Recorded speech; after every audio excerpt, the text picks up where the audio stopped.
All right, good day, ladies and gentlemen of the multiverse, and wherever you might be listening, YouTube, Spotify, depending on if this goes audio or not. I am Rogue Convoy, and this begins what I'm now calling Ultimate Mayhem. So, uh, let's give a little bit of history on our event that we're going to talk about today, and then we will go into said event. And then we'll start with a question, make you think a little bit. So, we're going to talk about Flashpoint. The original run of this event was in 2011. Penned, it was basically consisted of 5 main volumes of the story, and then combined with another 56 basically one-offs or other comics that go with it. So giving it a total run of 61 comics altogether. It was written by Jeff Johns, and it was drawn by Andy Kubert. It was the lead-in. It was the lead-in event of the New 52. So basically, we're heading into the New 52. We're going into what the basically everything that would happen following, including. And then it would also cover the Rebirth storyline, which again we can cover later if you really want. We can cover that, and it would also lead to the Button story. So my question of the day is: Is one life worth saving versus the entire keeping the entire world alive? Or do you sacrifice that one life, knowing that you're about to make the world a better place because of that fact? Um, Shira tended to disagree with me a bit, saying that yeah, it could be ends justifies the means, but with that, people would end up making a choice and having to determine. Okay, so let's get into the meat and bones of Flashpoint, and then hopefully you can make your own decision as to where you want to read, if you want to keep reading, or if you want to find a new, or if you want to find something else, we can do that too. All right, so basically, when Barry wakes up for the first time in this new world that he's unfamiliar with, very and realizes that he doesn't have his powers, he's learning that Batman is basically throwing people off buildings now, which I'm pretty sure in his previous timeline he followed the one rule of not killing people. And it also puts out the fact that the Themyscirans, who are led by Wonder Woman, and the Atlanteans, who are led by Aquaman, are at war. So, so let's talk about that a little bit. Basically, they're at war because Diana and Arthur were scheduled to be married, and an Atlantean assassinated the queen. Now it looks that way. It looks that way from the start of it, but in truth, it's an Amazonian dressed as an Atlantean trying to figure out basically killing the Queen Hippolyta. So after that point, Diana becomes the queen of the Amazons, retaliating for the death of her mother by starting the war and then going and killing the queen of Atlantis at that time, which was Mira, cut off her head after she tried to attack her, and still wears the crown to taunt Arthur. Now, if you don't know, Arthur is Aquaman's real name.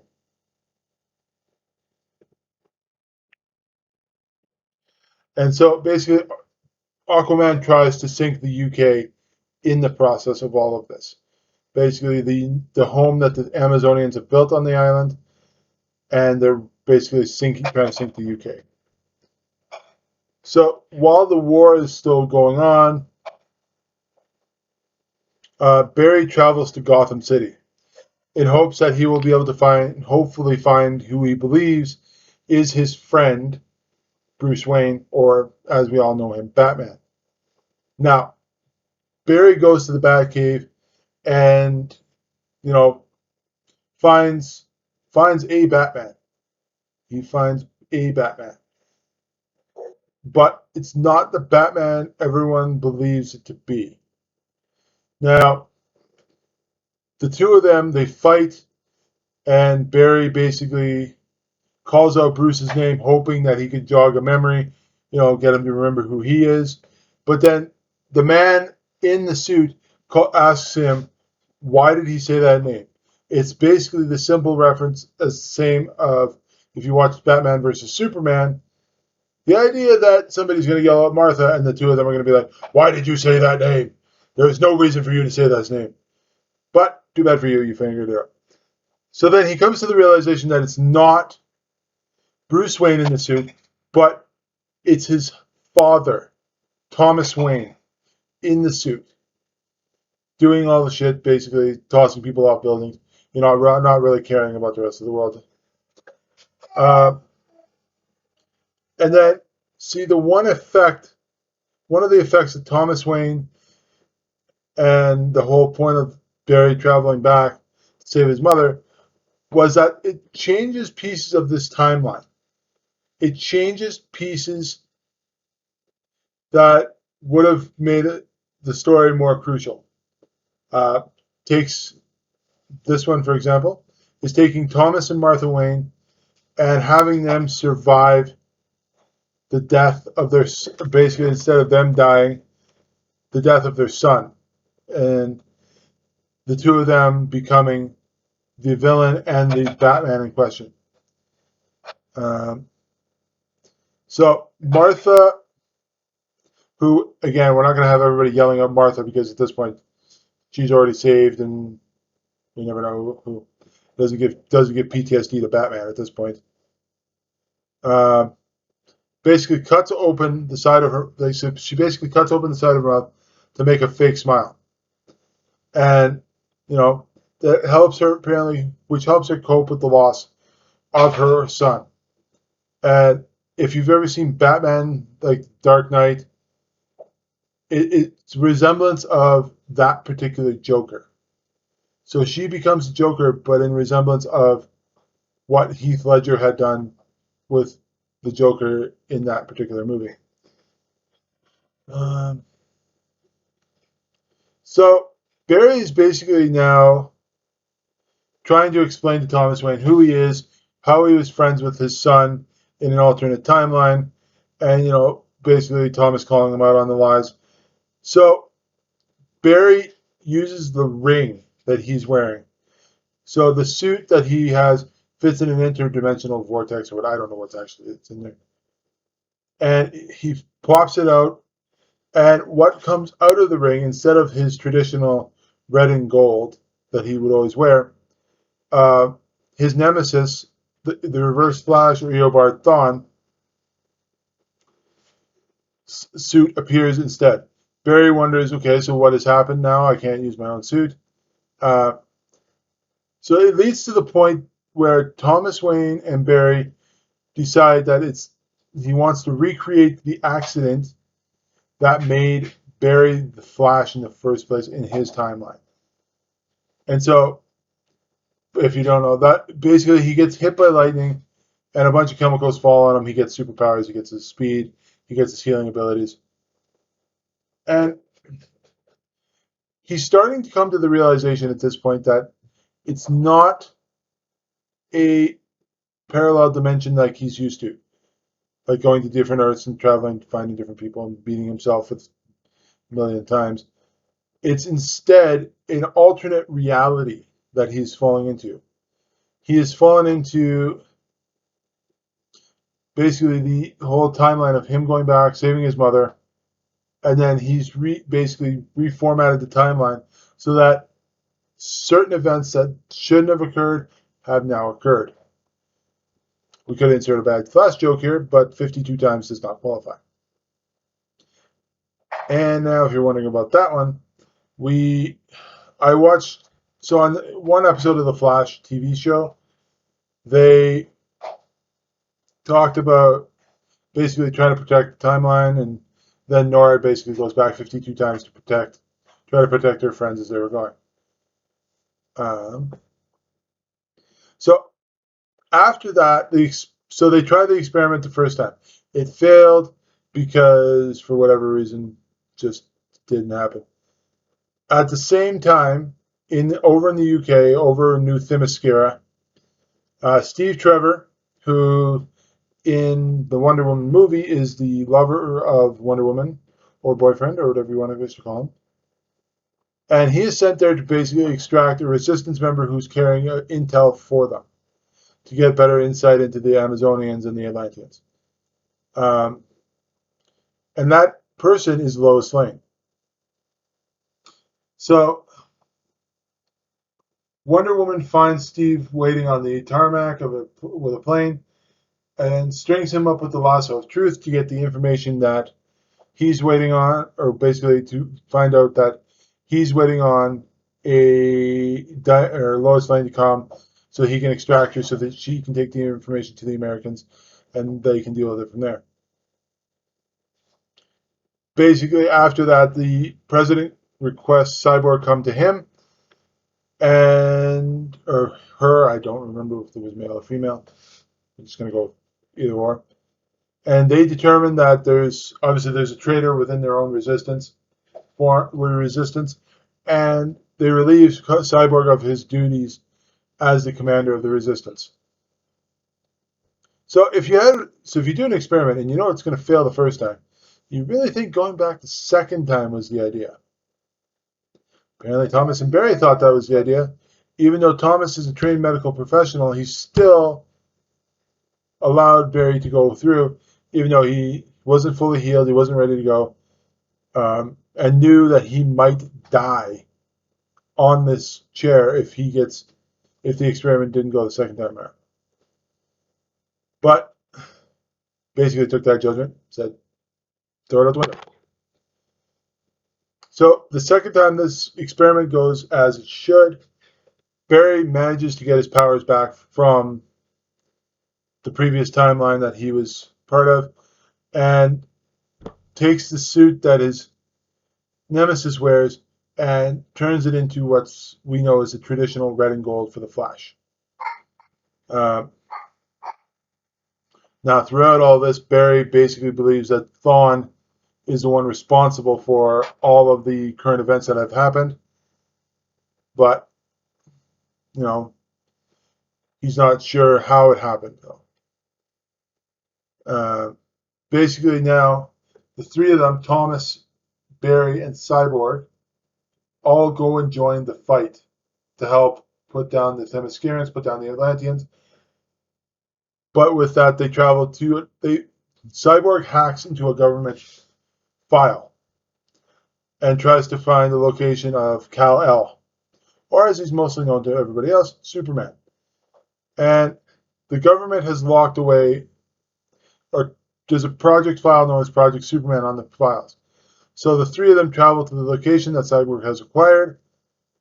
They find a weakened, very skinny, very pale version of the Man of Steel, who has never seen sunlight, who has never seen the light, basically had human contact before. So this is his first experience with everything that's going on. So while they're trying to escape from the facility that's holding Superman, Superman flies off. Just basically says, "Screw you guys. Thank you for the freedom, but we're leaving. But I'm leaving you behind." And in all of that, basically the three of them fight soldiers until Element Woman comes in and saves them, taking them from that particular place down into a sewer, I believe, if I remember correctly. And so in all the carnage, so basically with everything going on, Barry starts to lose his memories of the previous timeline, and they're starting to cement with the current time frame, basically forgetting his past. So you know the way the Americans work. They basically wait until the last second to kind of get involved with things, especially if it's a war. We're going to reference World War II as the example. And so now that they have or basically when they failed the mission, now the Americans decide it's time. And little do they know that interfering in this particular war, because of the Themyscirans, of the Atlanteans, was not going to work because the Amazonians managed to get the fleet that is coming towards this particular fight before they got there and hit them with the invisible planes, which the Americans would have never seen coming. Anyway, I mean, honestly, is an invisible plane come flying at you? You might see the person, but you'd be like, what the hell's going on there? Uh, so Thomas basically, at that point, they meet up with Captain Marvel and his team, basically the Marvel family. They become Shazam, and Thomas asks Shazam for the assistance to keep the Flash's memories intact by hitting him with a bolt of lightning. Um, and the Americans try to do an air assault as well. Again, it fails because the Amazonians are using their invisible planes to basically help put it down. Hal Jordan, which in the current timeline everyone knows is a Green Lantern, or if you're new to this, surprise, he's a Green Lantern. And if you're wondering, we will cover that later.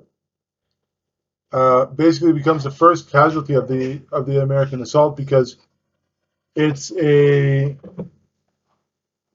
because he never became the Lantern. He basically was a fighter pilot beforehand, and that's what he was doing in this point. Um, the Atlanteans launch a tidal wave against the Amazonians because they're hoping that they could sink the island that they're on and create a new world in the process, or basically end their war. Um, Flash believed that he needed to stop. If he didn't stop Thawne, the world would end up destroying itself. So if he didn't basically stop Eobard Thawne from doing his shit, protect the timeline, this timeline, the world would end up blowing up. And they head off to the New Themyscira to join the war, but they're also joined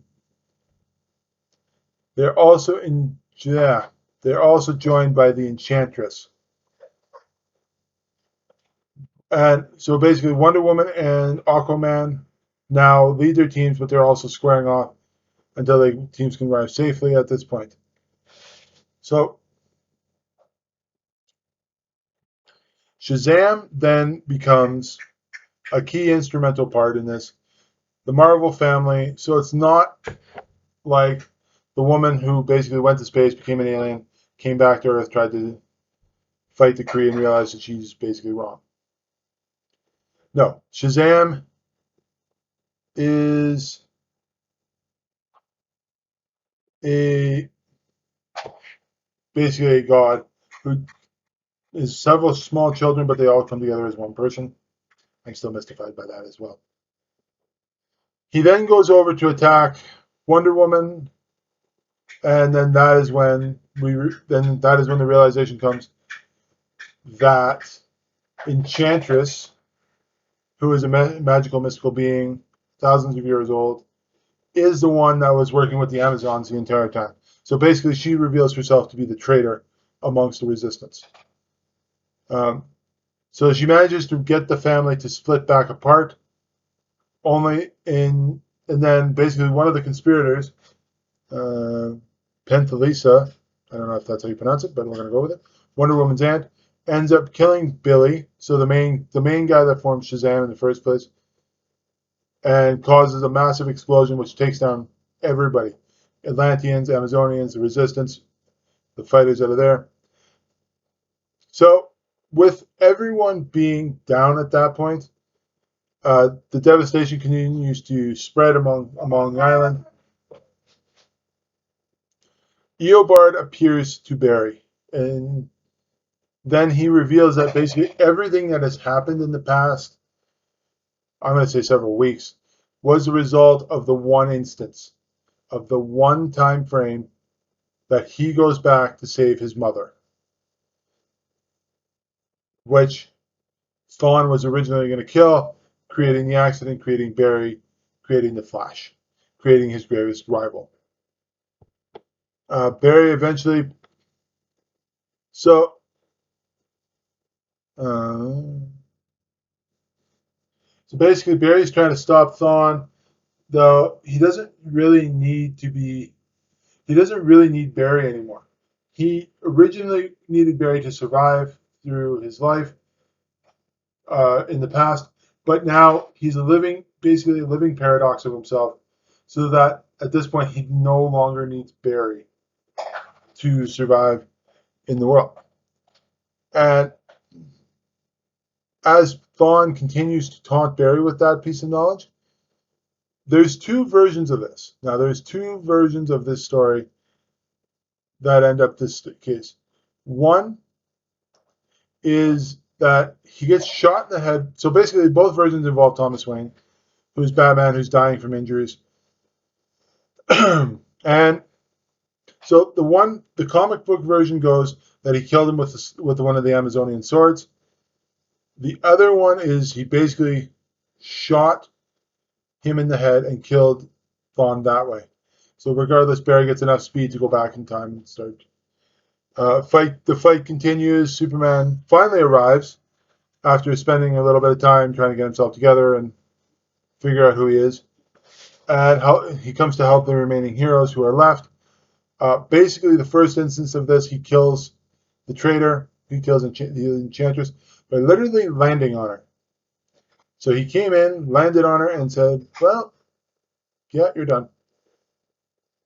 Thomas, though, while he is dying, asks Barry to go back in time to reset this timeline, basically killing anyone who is currently in this timeline, but preserving what was the original timeline and basically preventing the end of the world, preventing millions upon millions of deaths.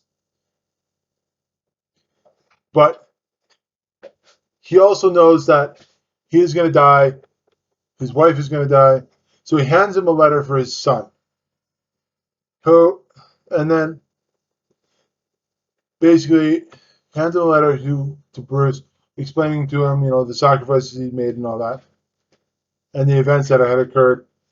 But so then Barry knows what he has to do. He has to go back and stop himself from going through the timeline and preventing the Flashpoint from even occurring. So basically, while Barry had reset the timeline, there was 3 separate instances of times, like Wildside and I believe Vertigo came all together in one, and hence he created the New 52.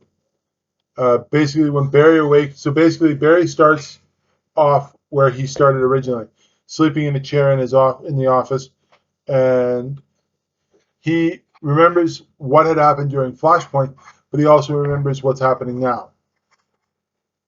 He goes to Gotham City, hands Bruce the letter, and and tells him of the story of what had happened, tells him of the story of his father and his mother, and gives him the letter. So with that is basically the story of Flashpoint in a nutshell. Barry basically goes back in time, screws up the timeline, comes back, realizes the world's basically in chaos, goes back, and basically then lives through that for the first little bit, gets his powers. Next week, we are going to try to cover Daredevil and the Marvel Born Again legacy that goes with it. The week after that, we will cover Dark Knight's Metal. I hope you enjoyed my presentation. If you did, please give it a like and subscribe. And we will try to get a video out once a week. My name is Rogue Convoy, and this was Ultimate Mayhem Flashpoint Edition.